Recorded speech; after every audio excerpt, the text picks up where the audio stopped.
Hey guys, welcome back to the channel. So behind me I have a 2007 Nissan Armada, and we're going to be showing you how to do a rear differential service today on this truck. Now this truck has around 250,000 miles on it. The customer is pretty good about taking care of it. That's why it's in for this service today.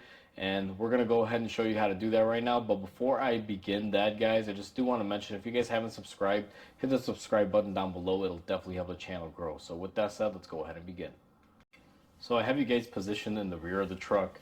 Now this is the rear differential right here that you see, and these are actually quite simple. This design works on Nissan Armadas and Nissan Titans.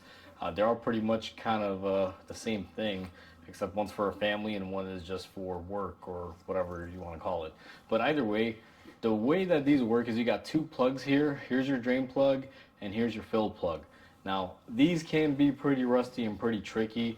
And what makes it even worse is that they decided to use a Allen key style to be able to remove them. So sometimes you'll get a little bit of rust in here and it will create a little bit of an issue. What I always like to do is go ahead and hit them with some penetrating oil before you even begin. Now ideally, if you got time to hit these a couple times throughout the week, let's say that you're planning on doing this, it would probably be wise to lube them up, drive it around for a couple hours, lube it up again, and do that consecutively a few times. It'll definitely make it possibly a little bit easier to get off if they're as bad as this. If you're in an area where you don't really have snow or salt or anything like that, like in Florida or any of the southern states, well, lucky you, all you need is a socket and you pretty much roll forward with it. The way that I like to start on these is always go for the fill plug first, guys.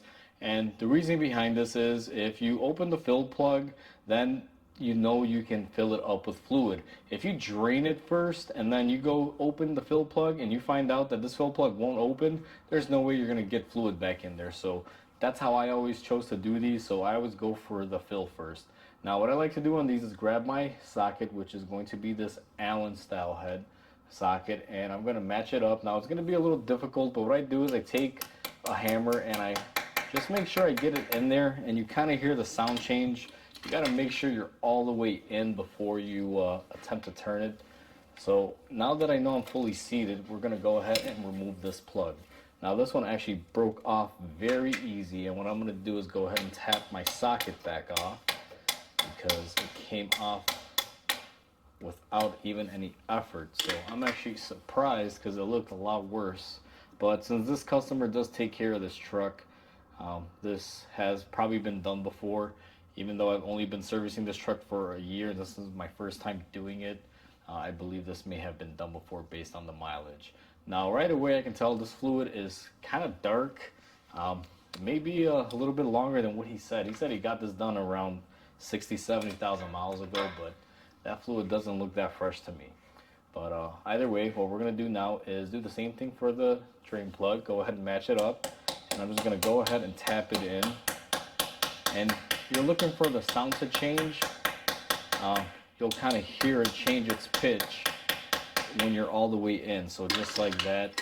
And having that penetrating oil on there definitely helped because it broke up a little bit of rust so I could fit the socket in there. Now we're going to go ahead and break this loose. And much to my surprise as well, this one broke loose pretty easily as well. So they look worse than they are. And what I'm going to do is just tap my socket again as I pull it out. Now sometimes these will fight you. And just like that, as you can see, I tapped it out, but my socket decided to come out. So what we're going to do is just go ahead and take it off anyway here. Now this is going to be pretty nasty, guys. Make sure you got something to catch it with. And you will see here, it's pretty dark fluid.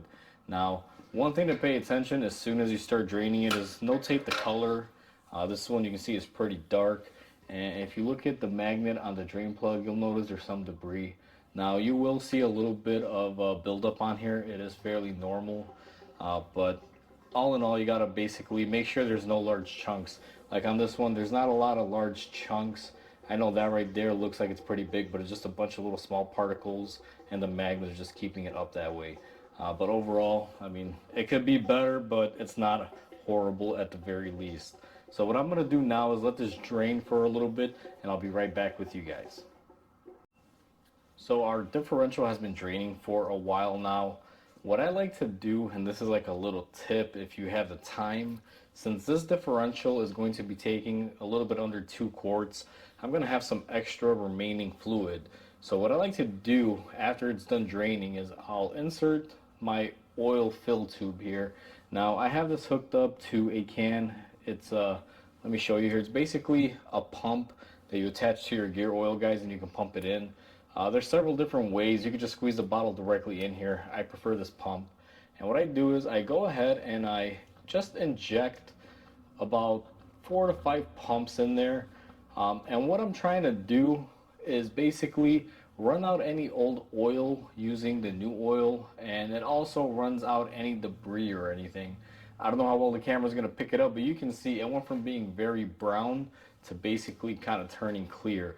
And that basically tells me that I'm getting rid of any sediment or anything that could be left over. And that's always a good thing, to try to give it the best possible chance just by cleaning it up. So it's been draining for a little bit with the new fluid. What I'm going to do is go ahead and reinstall my drain plug. Now, one thing to mention, guys, is make sure you clean off your magnet on your drain plug beforehand, and also replace your crush washer if you have the means to do so. It's cheap insurance and it doesn't really cost that much, so you should be doing it every time. Now that you've gone ahead and installed your drain plug and replaced your crush washer and tightened everything, what you're going to want to do is go ahead and fill it up. Now, like I said earlier, guys, I'm using the pump style. This does take a long time. You can do whichever method you prefer. However, this is how I do it now. I'm going to cut the camera off for a little bit because this is going to take a while for me to get about 1.5 quarts to almost 2 quarts in here. And when it's ready to get plugged up, I'll show you guys when it basically gets full and what to look out for. So just give me a couple minutes, guys, and I'll be right back. Well, more than likely for you, it'll be a second. Alright, guys, so a few minutes have passed here, and I've been pumping this up now for a while, and I believe we have the correct amount in here. Now what I'm going to do is pump in a little bit more here just to make sure that we are full. And then I'll show you guys what happens when you do reach your full mark on these. So we're going to go ahead and take our tube out of there. Now there's 2 ways to measure this. Some people will basically just fill it up until it starts leaking out. That is one way. I do tend to do that as well. But then the other method is also this. What I'm going to do is go ahead and just wipe out the excess. I'm going to take a clean finger, usually the pinky finger, and you're just going to want to go ahead and put it in there. And if you can feel fluid towards the bottom, when you kind of like dip your finger in there, kind of like a dipstick, you'll know you're full. Now, the surefire way is always to basically just pump it up here, and I'm just going to try this. I'm going to give it some extra fluid here in hopes that it will overflow, because even though you can kind of check the fluid with your finger, and you know that's usually the spec that some manufacturers tell you, like if you see it's level with the bottom of the fill plug, you're full, and this and that.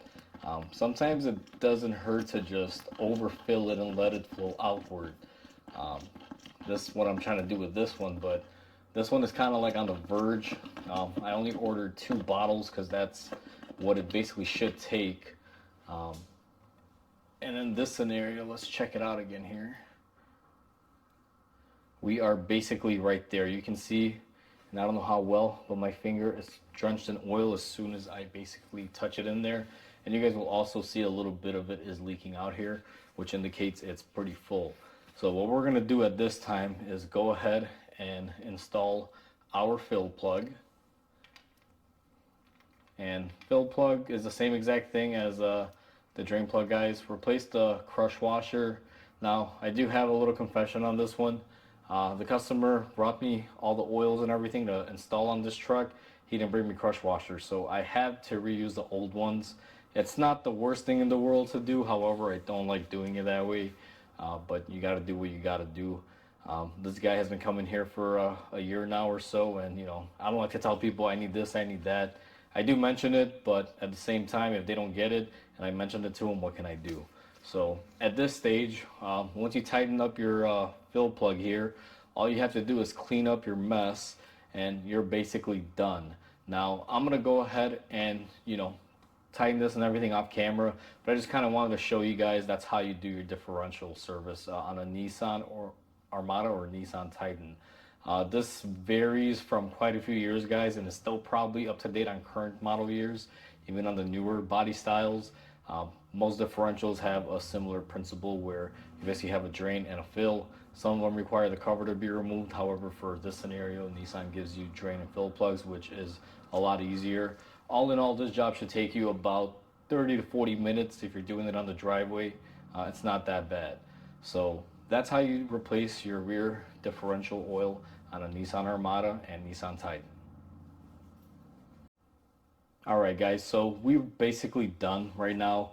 That's how you do the service when it comes to this particular job. It's quite simple, and like I said, this goes across a lot of different trucks for Nissan. Nissan Titan, Nissan Armada, they're virtually the same thing, and it goes starting from the year 2000s all the way up. Even Nissan Xteras have a similar design, so you can apply this to a lot of different Nissans, even Toyotas. They all, they're pretty much similar. A differential is a differential.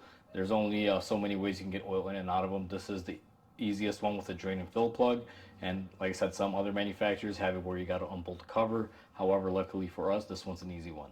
So hopefully this video is helpful. If you own this truck or you plan on doing something similar to this, guys, please comment, like, and subscribe. It definitely helps the channel grow. And with that said, I'll catch you guys on the next repair. Until then, hope you guys have a wonderful day.